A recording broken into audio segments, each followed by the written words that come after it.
नाज़रीन इकराम, इस वक्त तशवीशनाक डेवलपमेंट्स हैं। पाकिस्तान की अफवाज पर एक और हमला। एफसी के एक और हेडक्वार्टर के ऊपर दहशतगर्दों की तरफ से खुदकुश हमले के बाद इस वक्त वहां पर घुमसान का रन जारी है। दहशतगर्दों ने ताबड़तोड़ हमले किए हैं। आज का पूरा दिन पाकिस्तान की सिक्योरिटी फोर्सेज के खिलाफ, पाकिस्तान के कानून नाफिज करने वाले इदारे और पाकिस्तान की अफवाज के खिलाफ। और इस वक्त पाकिस्तान के सब्र का पैमाना जो पहले से ही लबरेज हो चुका है, अब पाकिस्तान को कुछ इंतहाई सख्त तरीन इकदाम उठाने पड़ेंगे। आज के दिन में दो इंसिडेंट्स के बाद अब जो लेटेस्ट डेवलपमेंट है बलूचिस्तान से, उस एक डेवलपमेंट ने पूरे का पूरा मंजरनामा तब्दील कर दिया है। ये इंतहाई परेशान कुन अपडेट्स हैं जो इस वक्त हमें बलूचिस्तान से मौसूल हो रही हैं, जहां पर एफसी के हेडक्वार्टर पर हमला हुआ। इससे पहले हमने देखा तकरीबन एक महीना पहले क्वेटा में जो एफसी का हेडक्वार्टर है उस पर हमला हुआ। फिर पेशावर में कुछ दिन पहले जो एफसी का हेडक्वार्टर है उस पर हमला किया गया। और अब बलूचिस्तान में एक मरतबा फिर जो फेडरल कांस्टेबलरी है एफसी, उसके हेडक्वार्टर के ऊपर अटैक किया गया है। ये तशवीशनाक डेवलपमेंट्स हैं। लेकिन उससे पहले अगर अभी तक आपने इस वीडियो को लाइक नहीं किया तो लाइक जरूर कर दें, कमेंट सेक्शन में पाकिस्तान जिंदाबाद का नारा जरूर लिखें। और जिन लोगों ने चैनल को सब्सक्राइब नहीं किया उनसे मेरी ये दरखास्त है कि चैनल को भी लाजमी सब्सक्राइब कर लें।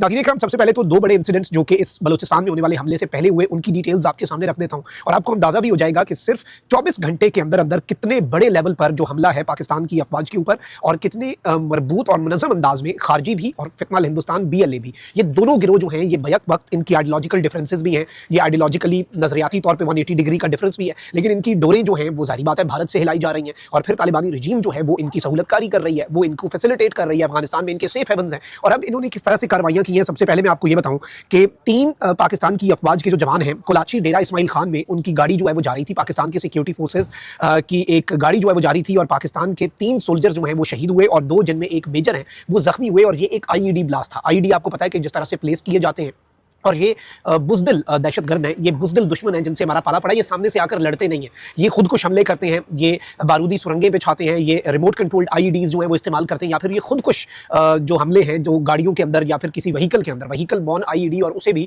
फिर खुद कुछ हमले के अंदर ये कन्वर्ट कर देते हैं। ये इनका नया एक मॉडल है जिसमें ये ऑपरेट करते हैं। तो ये पाकिस्तान की सिक्योरिटी फोर्सेज पर सबसे पहले हमने नोटिस किया कि डेरा इस्माइल खान से ये रिपोर्ट आई कि 3 पाकिस्तान की अफवाज के बहादुर जवान जो हैं उन्होंने जामे शहादत नोश किया। मेजर समेत 2 जो पाकिस्तान की अफवाज के अफसरान और हैं वो जख्मी हुए। और इस हमले के अलावा एक और डेवलपमेंट ये हुई नाज़रीन इकराम, 2 पुलिस वालों ने अपनी जान जो है वो खोई और वो शहीद हुए, और 6 जो है वो जख्मी हुए।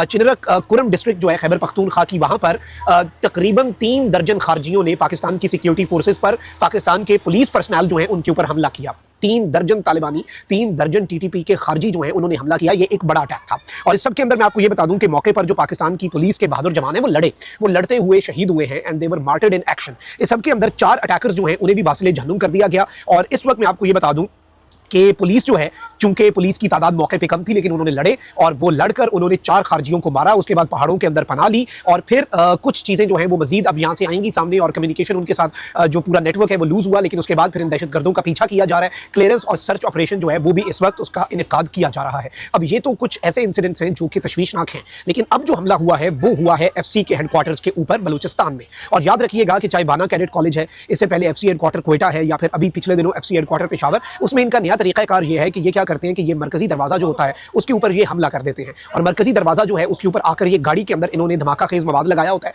और वो मवाद जो है उसके साथ वो आते हैं। एक बंदा जो है वो गाड़ी के अंदर मौजूद होता है, वो अपनी जब गाड़ी को ब्लास्ट करता है जिसमें उसका धमाका खेज मवाद होता है, तो उस खुद को हमले से अफरा तफरी मचती है। मरकजी दरवाजे पर जो सिक्योरिटी पर मामूर एहलकार हैं वो शहीद होते हैं। उसके बाद दरवाजा या जो दीवारें टूटती हैं उसकी आड़ में दहशतगर्द अंदर दाखिल होने की कोशिश करते हैं। बाना में भी एक बहुत बड़ा इंसानी सानिया है जिसको अवॉइड किया गया अल्हम्दुलिल्लाह अल्लाह के करम से, वरना इन्होंने तो APS से भी बड़ा सानिया और 500 बच्चों को, तालिब इल्मों को इन्होंने शहीद करने का मंसूबा बना रखा था। इसी तरीके से एफसी हेडक्वार्टर क्वेटा और एफसी हेडक्वार्टर पेशावर जो है उस पर भी होने वाले हमले जो हैं उन्हें भी मौके पर नाकाम बनाया गया। अब जो हमारे पास ग्राउंड से डिटेल्स आ रही हैं वो मैं आपको बता देता हूं। एक खुदकुश बमबार जो है नाज़रीन इकराम, उसने फ्रंटियर कोर जो है वो नौकंडी बलूचिस्तान के अंदर नौकंडी में जो एफसी का हेडक्वार्टर है उसके ऊपर आया। एक खुदकुश बमबार उसने अपने आप को ब्लास्ट किया।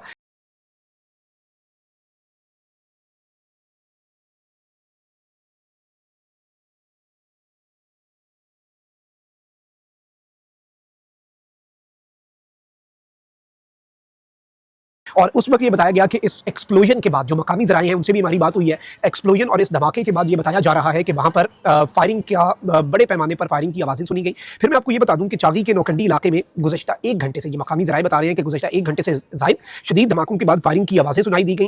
इलाकाई ज़राए के मुताबिक दोनों जानिब से ज़ोरदार झड़पें जो है वो हुई, यानी एक पूरा ऑर्गेनाइज किस्म का फितनल हिंदुस्तान जो है उसकी तरफ से हमला था, अटैक था। और ये जो अटैक इन्होंने किया इसमें बाद में इनके जो ग्राउंड पर मौजूद लोग थे उन्होंने अंदर दाखिल होने की कोशिश की। सिक्योरिटी फोर्सेज ने बर वक्त कार्रवाई की, सिक्योरिटी फोर्सेज ने टारगेट किया, इनके इस हमले को नाकाम बनाया।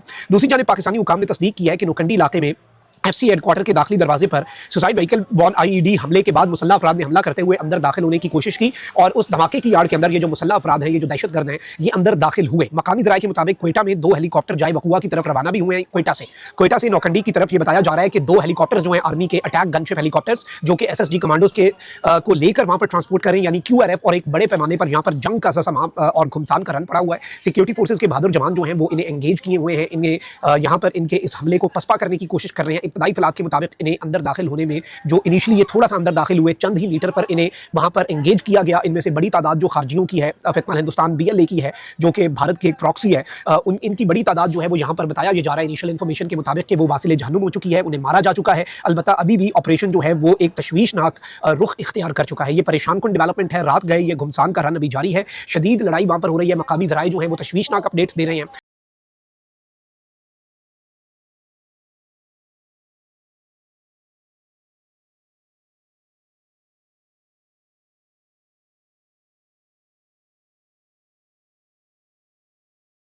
और ये हमला एक बड़ा इन्होंने तरीके से, लेकिन आप ये देखें कि बीएलए और टीटीपी जो है ये बिल्कुल नजरियाती तौर पर मुख्तलिफ गिरोह हैं। अलबत्ता इनका आका भारत एक है, इनकी डोरे हिलाने वाला एक है, फिर इवन अफगानिस्तान से इन्हें जो सपोर्ट मिलती है वो भी एक ही तर्ज पर मिलती है, और इनके जो ऑपरेशन हैं उनका तरीका भी अब एक हो चुका है। यानी एक धमाका खेज मवाद है, वो आप गाड़ी के अंदर फिक्स करें या मोटरसाइकिल के ऊपर एक बंदा चलाता हुआ जाए, दरवाजे के साथ टकरा जाए, शुरू में जो चेक पोस्ट होती है पहली, उस पर शहादतें हों और नुकसान हो, अफरा तफरी हो, धमाका हो, उस धमाके की आड़ में बाकी जो दहशतगर्द हैं वो बिल्डिंग के अंदर दाखिल होने की कोशिश करें। वाना वाला ऑपरेशन भी आपको पता है कि वो 2 से 3 दिन जारी रहा, क्योंकि बड़े तरीके से दहशतगर्दों को घेरा गया। और इस वक्त भी जो ऑपरेशन है नौकंडी के अंदर, इंशाल्लाह ये ऑपरेशन कामयाब होगा और दहशतगर्दों के जो मजमूम मकासद हैं उन्हें नाकाम बनाया जाएगा। लेकिन आप देखें कि एक ही दिन में पाकिस्तान की सिक्योरिटी फोर्सेस पर तीसरा बड़ा हमला, और 2 खारजियों की तरफ से, टीटीपी की तरफ से, और एक बड़ा हमला जो है फितनल हिंदुस्तान बीएलए की तरफ से। ये सब कुछ इस जानिब एक क्लियर इंडिकेशन है कि भाई एक फुल स्केल वॉर जो है वो हमारे खिलाफ मुसल्लत कर दी गई है इन दहशतगर्द गिरोहों के जरिए, और भारत और अफगानिस्तानी रजीम जो है, तालिबानी रजीम, वो इस सब के अंदर मुलविस पाए जा रहे हैं। तो इस सब का एज सून एज पॉसिबल सदेबाब करना बहुत जरूरी है, और वो कड़वा घूंट भी अब पाकिस्तान को भरना पड़ेगा।